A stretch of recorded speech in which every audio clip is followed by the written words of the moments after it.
Hello friends, welcome to my channel. तो आज हम अपने टीजीटी 2016 सीरीज़ का लास्ट पार्ट सॉल्व करेंगे। अब तक हम 4 पार्ट्स में इसके 100 क्वेश्चन सॉल्व कर चुके हैं। तो आज हम लास्ट 25 क्वेश्चन सॉल्व करके इस सीरीज़ को फिनिश करेंगे। सो आज की क्लास स्टार्ट करते हैं। Question number 101 is a fair provoking stimuli for young children. Young children के लिए प्रोवोकिंग स्टिमुली क्या होगा? Conversation, thinking, loneliness, kindness. तो कन्वर्सेशन भी ऐसा कोई नहीं है कि उनको प्रोवोक कर रहा है, फेयर प्रोवोक कर रहा है। थिंकिंग से भी उनको फेयर नहीं होगा। लोनलीनेस, काइंडनेस से भी नहीं। तो लोनलीनेस, उनको अकेले रहने से फेयर लगेगा यंग चिल्ड्रंस को। सो इसका क्या आंसर होगा आपका? सी, लोनलीनेस, अकेलापन। So C is correct. Next is due to a severe deficiency of protein and calories in the diet. तो options are marasmus, scurvy, beri, goiter. तो हमने पढ़ा है प्रोटीन एनर्जी माल न्यूट्रिशन, जिसको कि आप प्रोटीन एनर्जी अंडर न्यूट्रिशन कहते हैं। इसका हम एक्सप्लेनेशन देख लेते हैं। तो इसको आप बोलते हैं प्रोटीन एनर्जी अंडर न्यूट्रिशन, क्योंकि माल न्यूट्रिशन में आपका अंडर न्यूट्रिशन और ओवर न्यूट्रिशन दोनों आता है। तो इसको हम बोलेंगे आप प्रोटीन एनर्जी अंडर न्यूट्रिशन। इसमें आपने 2 टर्म्स सुने होंगे, क्वाशियोरकर और मैरास्मस। तो बच्चे इसमें बहुत कंफ्यूज करते हैं। तो अगर आपको कह रहा है कि एनर्जी और प्रोटीन दोनों की इनसफिशियंट है, दोनों की कमी है, प्रोटीन की भी और एनर्जी की भी, तो आपका क्या हो गया ऑप्शन? मैरास्मस।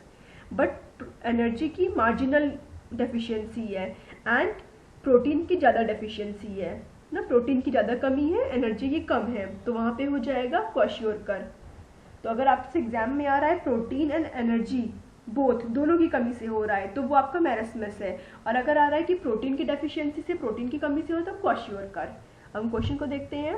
तो यहाँ पे लिखा है is due to a severe deficiency of protein and calories. तो प्रोटीन की और कैलोरीज की दोनों की कमी से क्या हो रहा है? दोनों की डेफिशिएंसी। तो मैरास्मस आंसर आपका सही है, क्योंकि यहाँ पे तो क्वाशियोरकर दिया भी नहीं है, तो मैरास्मस आप कैच कर लेंगे। बट कई बार होता है कि क्वाशियोरकर भी देता है, मैरास्मस भी, तो बच्चे कंफ्यूज करते हैं। तो यहाँ पे प्रोटीन एनर्जी दोनों दिया है, इसलिए आप मैरास्मस पे टिक करेंगे। स्कर्वी हमें पता ही है विटामिन सी की डेफिशिएंसी से, बेरी विटामिन B1 की, गोइटर आयोडीन की डेफिशिएंसी से। ये हम प्रीवियसली क्लास में इस क्वेश्चन को ये सारे ऑप्शंस देख चुके हैं। तो यहाँ पे आपका ए सही होगा। Next, food infection is consumption of pathogens the disease producing bacteria which is present in food. तो फूड इन्फेक्शन क्या कह रहा है? पैथोजन के कंजम्पशन से। ठीक है, पैथोजेंस क्या है? The disease producing bacteria which is present in food. तो बैक्टीरिया है डिजीज प्रोड्यूसिंग वाले, ये पैथोजेंस। तो इनके कंजम्पशन से फूड इन्फेक्शन हो रहा है। तो true, this statement is true. ठीक है, हम इसको देख लेते हैं। यहाँ पे जो आपसे क्वेश्चन में पूछा जाता है अधिकतर से, food infection and food intoxication. तो इन दोनों टर्म्स में थोड़ा सा कंफ्यूजन होता है। फूड इन्फेक्शन क्या हो गया? अकर्स व्हेन लाइव बैक्टीरिया या पैथोजेंस सेल्स आर इंजेस्टेड।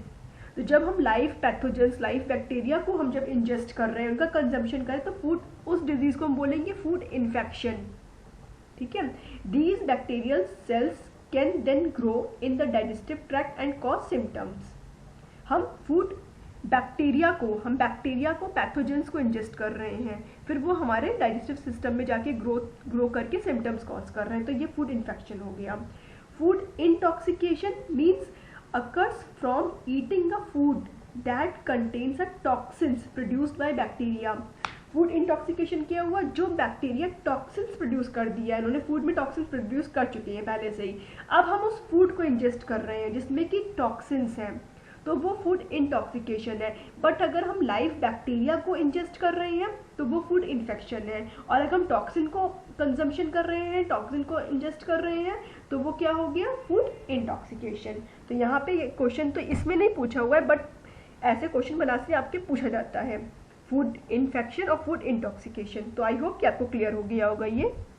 अगर आपको कुछ भी डाउट है तो आप कमेंट सेक्शन में भी मुझसे डाउट क्लियर कर सकते हैं। तो इसके अकॉर्डिंग आपका स्टेटमेंट ट्रू हो गया, क्योंकि food infection is consumption of pathogens, तो ट्रू। नेक्स्ट, एस्बेस्टस इज, क्या ये मिनरल फाइबर है? तो A is correct. Next, the vegetable fibres are to touch. ये क्वेश्चन कोई बहुत कुछ खास क्वेश्चन नहीं है, बट अब अकॉर्डिंग टू ऑप्शन हम क्या बोलेंगे, कूलर, लाइफलेस, लस्ट्रस, वार्मर। तो वेजिटेबल फाइबर्स क्या होते हैं, क्योंकि फाइबर्स में वाटर एब्जॉर्ब होता है तो कूलर होंगे, तो A is correct. Next, wild silk differ from cultivated silk in appearance under the microscope. तो they are two types of silk, एक वाइल्ड सिल्क होता है, कल्टिवेटेड। कल्टिवेटेड सिल्क क्या है, हम उसका सिल्क का कल्टीवेशन कर रहे हैं ना, सिल्क वॉर्म्स को हम कल्टीवेट करके फिर हम अपने अकॉर्डिंग इसको ग्रो कर रहे हैं, तो मलबरी लीव्स पर हम इसको करवाते हैं। और वाइल्ड सिल्क क्या, ये अपने आप ग्रो होता है, ये इसके जो भी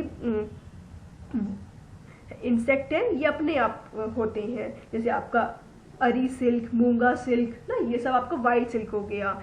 कल्टीवेटेड सिल्क हाई क्वालिटी का होता है, अच्छा सिल्क होता है, लंबे लंबे इसके यार्न होते हैं।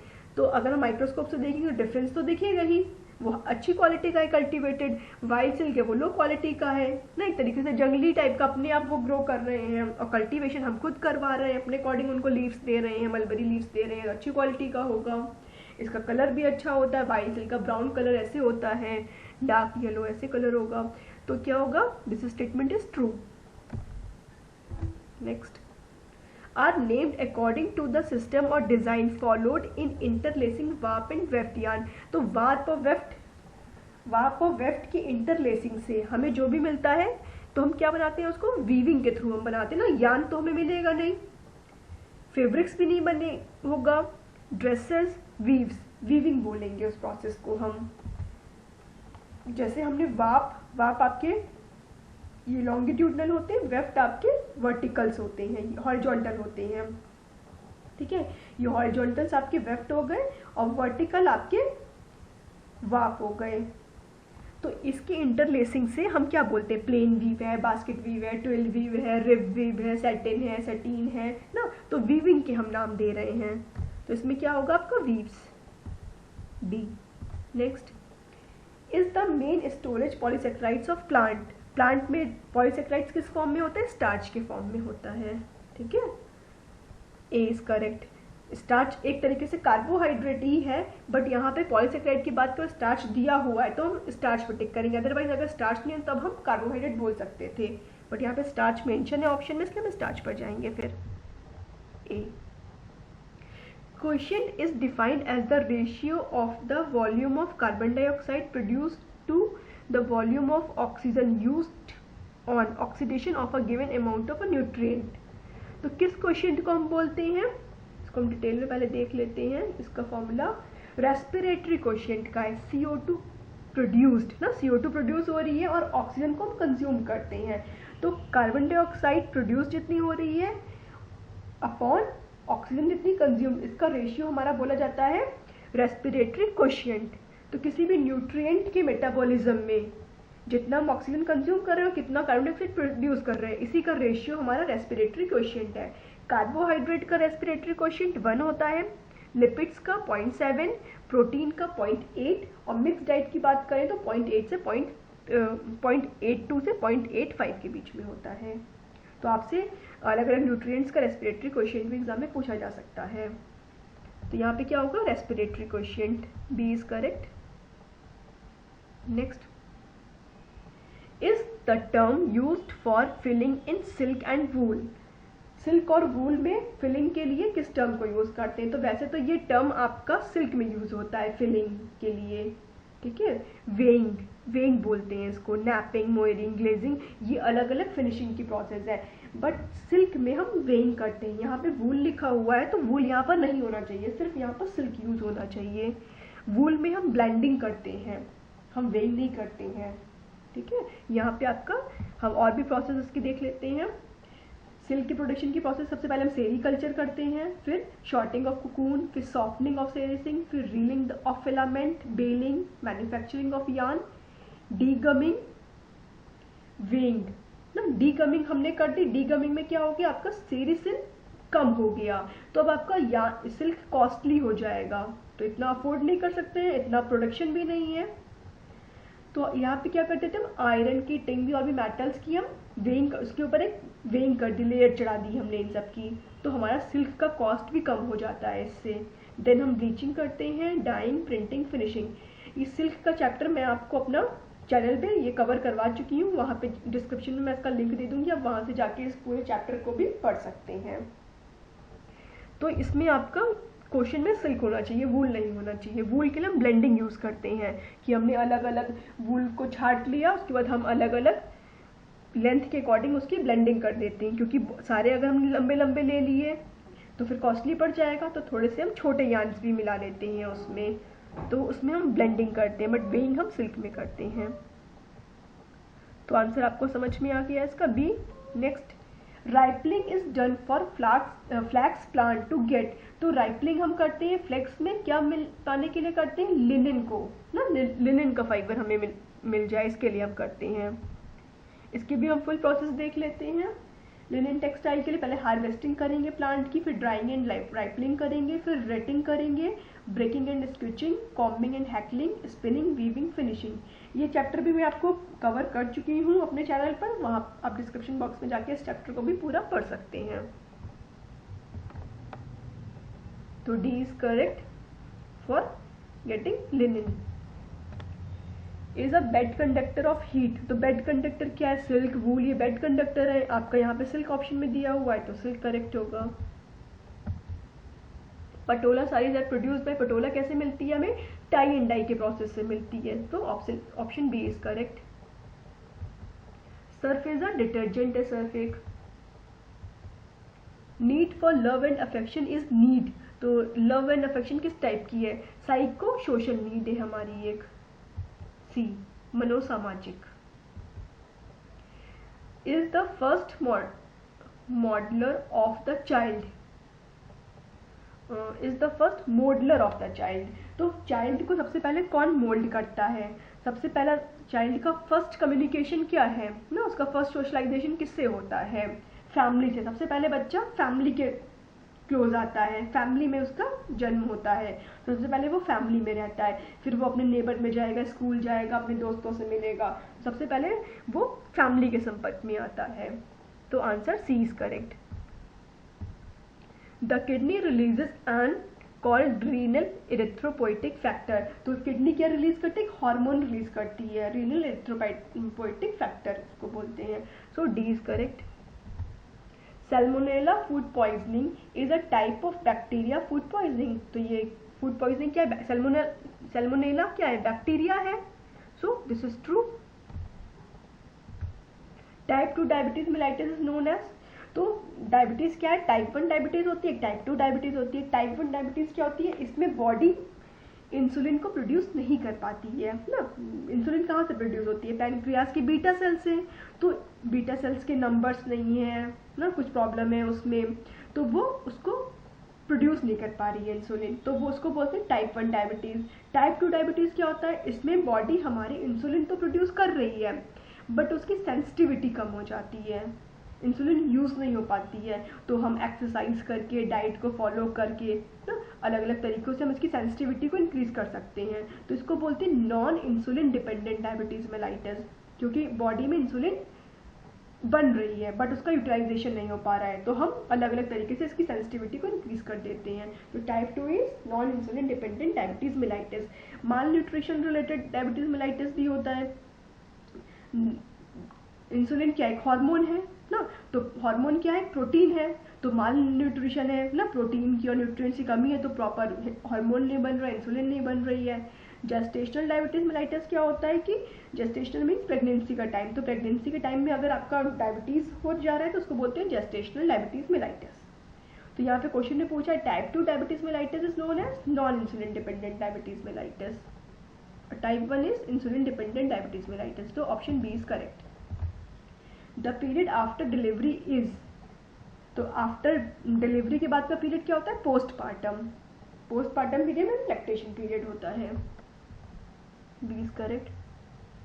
Participation in extension education is while school attendance is. तो एक्सटेंशन एजुकेशन हमारा क्या है, एक वॉलंटरी है, हमारी मर्जी है, और स्कूल अटेंडेंस क्या कंपलसरी है। स्कूल में सभी को पता है कंपलसरी होता है, बट एक्सटेंशन एजुकेशन क्या है, वॉलंटरी है, हम अपने अकॉर्डिंग जा सकते हैं, नहीं जा सकते हैं, ठीक है, तो B is correct. Next, example for changes of attitudes due to plant sharing is. ना। एटीट्यूड में changes due to plan sharing, तो इसमें लिखा है sharing and decision making, changes in age, prolonged illness, position of authority. तो changes in age में कैसे change हो जाएगा, प्रोलॉन्ग इलनेस का क्या मतलब है, अथॉरिटी की पोजीशन कैसे चेंज हो जाएगी ना, ये सब तो कोई ऑप्शन नहीं है। तो sharing and decision making, decision making में शेयरिंग, ये ऑप्शन के अकॉर्डिंग आपका ए जा रहा है, A is correct. It is an instrumental और communicating device in which the message can be seen but not heard. हम उसको देख सकते हैं बट सुन नहीं सकते। देख सकते हैं किस में देख सकते हैं, विजुअल में हम देख सकते हैं, तो विजुअल एड होगा, B is correct. Is the person who will start the person of communication in operation. तो कौन सा पर्सन है जो कि कम्युनिकेशन प्रोसेस को स्टार्ट करता है, तो कम्युनिकेटर स्टार्ट करेगा ना। ऑब्जर्वर तो ऑब्जर्व कर, ऑर्गेनाइजर ऑर्गेनाइज कर दिया, ऑडियंस उसको सुन रही है, बट कम्युनिकेटर उसको स्टार्ट करेगा, तो D correct. Next, leader operates as if he can not trust people. तो यहाँ पे लीडरशिप स्टाइल से आपको क्वेश्चन आया है। बेसिकली 3 लीडरशिप स्टाइल हम पढ़ते हैं, ऑटोक्रेटिक, डेमोक्रेटिक और लेज़े-फेयर। ऑटोक्रेटिक क्या हो गया, leader operates as he can not trust people, मतलब वो दूसरे लोगों पे ट्रस्ट नहीं करेगा। लीडर ऐसा लीडर है वो ट्रस्ट नहीं करेगा, वो अपना बताएगा कि ये काम ऐसे करो, ये करो, वो करो, तो वो ऑटोक्रेटिक टाइप का हो गया, वो तानाशाह अपनी चला रहा है, ऑटोक्रेटिक। डेमोक्रेटिक अपनी भी बात बोलेगा, वर्कर्स की बात को भी सुन रहा है ना, दोनों की बात से मिलजुल कर विचार विमर्श होकर तब काम हो रहा है। लेज़े-फेयर में क्या है, वो छोड़ देगा, अपने वर्कर्स पर ही छोड़ देगा काम, जैसे आपकी मर्जी आप वैसे करो, ठीक है। तो बेस्ट स्टाइल क्या होती है, डेमोक्रेटिक लीडरशिप की स्टाइल डेमोक्रेटिक बेस्ट होती है। जैसे कि हमारे इंडिया में भी डेमोक्रेसी है, तो बेस्ट स्टाइल ये होती है। ऑटोक्रेटिक यहाँ पे क्या होगा option, leader operates as he can not trust people, तो पीपल पे वो ट्रस्ट नहीं करे, तो ऑटोक्रेटिक स्टाइल हो गई, ठीक है। तो यहाँ पे क्या हो गया आपका ऑप्शन सी इज करेक्ट। तो आज हम अपने TGT 2016 का सारे क्वेश्चन हमारे सॉल्व हो गए हैं। आई होप कि आपके लिए अच्छी लगी होगी आपको क्लास, अभी तक कि आपको सारे क्वेश्चन पेपर में कुछ आपको हेल्प मिली होगी। अगर आपको मेरी क्लासेस पसंद आ रही हैं, आपको इंटरेस्टिंग लग रही हैं, तो आप इसको लाइक करिए, मुझे भी थोड़ा मोटिवेशन मिलता है इससे। आप कमेंट बॉक्स में बताइए आपको कैसे क्लासेस लग रही हैं और आपको कैसे क्लासेस चाहिए हैं, और अपने दोस्तों के संग भी शेयर करिए। चैनल को अभी तक आपने सब्सक्राइब नहीं किया है तो अब इसको सब्सक्राइब कर लिया, ऐसे ही आगे आने और भी क्लासेस मैं लेकर आती रहूँगी। तब तक अपना ध्यान रखिए। Wish you all the best for your exams. Goodbye, take care.